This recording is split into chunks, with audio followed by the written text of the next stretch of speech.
Do these things if you want to become more confident. 1. Be self-aware.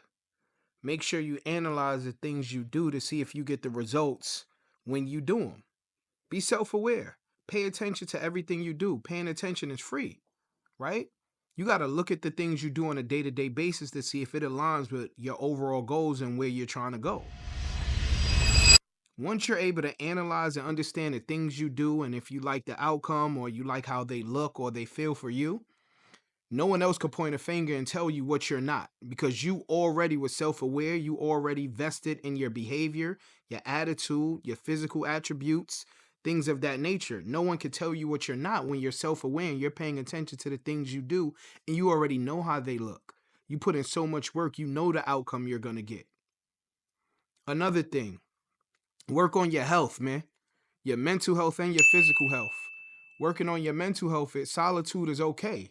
It's okay to be by yourself and really gather your thoughts and pour into yourself. It's okay to do that. A lot of individuals need to be in a big crowd. And if they're not in a big crowd, they feel like they're useless, right? Read books. Read books. That's going to create mental awareness. It's going to help your mental health. It's going to allow your brain to go to places that you can't even imagine when you're able to read books, whether it's self-help, whether it's investing, whether it's behavioral, all those things. It's going to also allow you to understand emotional intelligence, right? Mental health is just important as physical health and how you look. On the flip side, make sure you're exercising. It don't mean you got to lift weights to get bulky. It doesn't mean that you got to try to be a bodybuilder. But working out helps your heart, helps your mind, helps your joints, helps your bones, helps your limbs. All of those things you need, right? Wealth is health, everybody say, right? No, health is wealth. Make sure you put in that time. Make sure you watch what you put in your body. These things are going to make you perform to optimal performance. It's going to allow you to think better, feel better, hold better conversations because you're going to be at your peak level.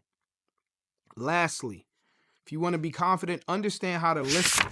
And when you hear things, whether it's constructive criticism, whether it's things to learn, whether it's things about you, once you're able to understand what you're hearing and listen to it and digest it and go back to being self-aware, because a lot of times we know what we're doing if we pay attention.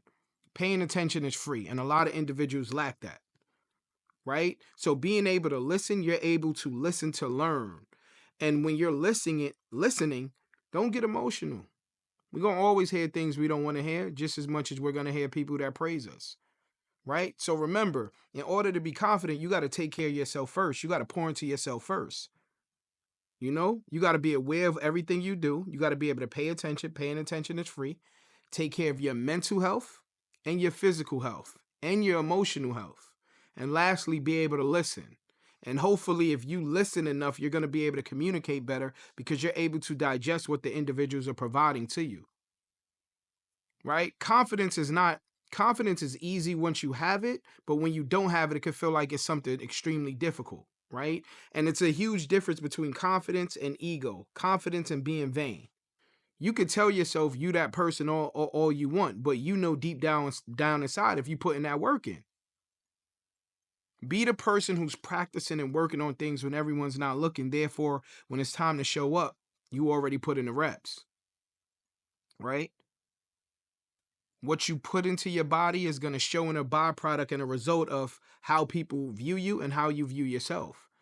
You can lie to everybody else, but you can't lie to yourself. So making sure that you handle these three things. Make sure you do these three things and practice them day in and day out to be confident.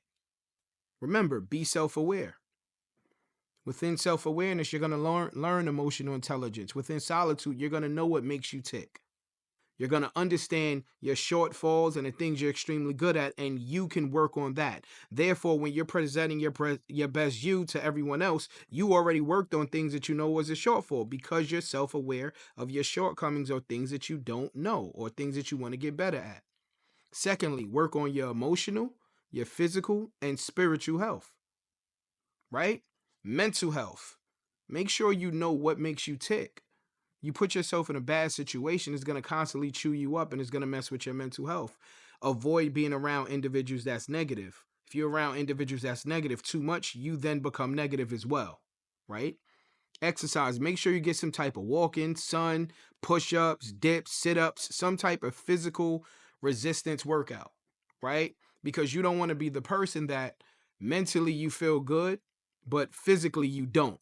And as you get older, things don't work the same. No pun intended. And pause. You see what I'm saying?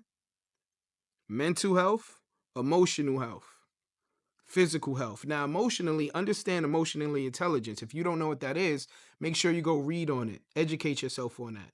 Knowing what makes you tick and what triggers an emotion when you're dealing with yourself or dealing with other individuals is going to be vital, because therefore they can control how you move and how you act and how you respond to things any longer.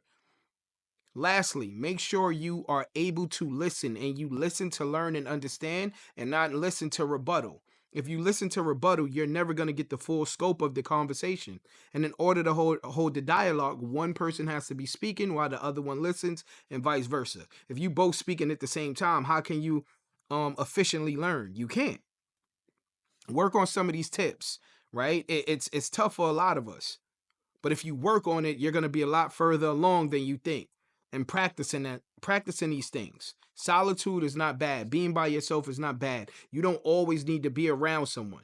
The best time you can learn yourself is pouring into yourself first. Once you pour into yourself and you work up the confidence, you work up the resistance, you work up your skills, whether it's listening, communicating, working out, mental health, physical health, spiritual health, going to church, reading the Bible, what you believe in is going to make you a better man or woman. And these things are vital if you want to be successful. Confidence matters. Work on your confidence when individuals are not around. And the things that are free, you need to work on. Because if you don't, it's going to cost you money in the long run.